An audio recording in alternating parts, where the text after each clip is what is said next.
Right guys, so in today's episode I'm going to show you how to start an old site mixer and how to wash it out, because you see the sun setting here, it's time to get home.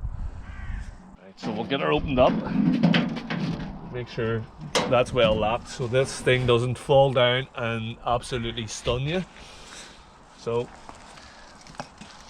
as I promised, how to wash it out. So we already have some water in. As you can see, it's stinking. It's quite set, but there's water in it. I'm going to put another bucket in and a load of stones. Not really a lot of rocket science to starting this or to washing out the mixer really, but the way you do it. So I'll be turning this round, and then I'll be flicking that forward, and that'll start it. I'm covered in oil and everything now, but I want to show you the way I was taught to hold the mixer. The handle is with your thumb out straight, and that being so if it kicks back, you know, it'll hopefully come away from your hand, but if it doesn't, it'll break your wrist, but it won't break your wrist and your thumb. Apparently if you break your thumb, it comes up like a banana, and it's really bad, and you'll never be the same. So thumb out straight, turner,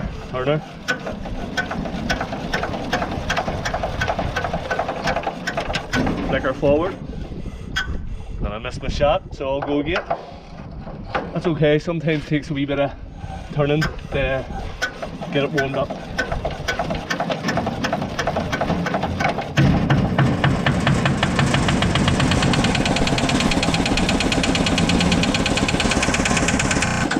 Guys, simply to wash it, get your water in, get a load of stones in. Load of half bricks, stones, gravel. The longer this spins with stuff in it, the cleaner it'll get.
You just push that back and hold it.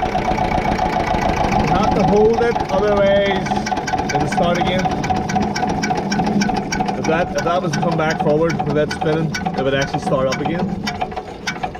Just want to note, guys, before you just go, that usually if you're in a cleaner place, obviously we're in a building site here, there's houses and there's diggers here to clean up all the rubble, but usually if you're in a cleaner place, we'd put it in the wheelbarrow and take all that stuff away and then wash out the wheelbarrow.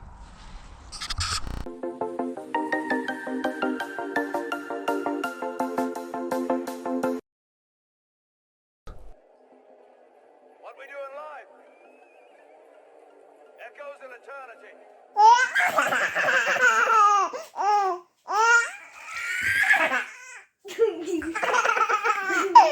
Like and subscribe to Plastering.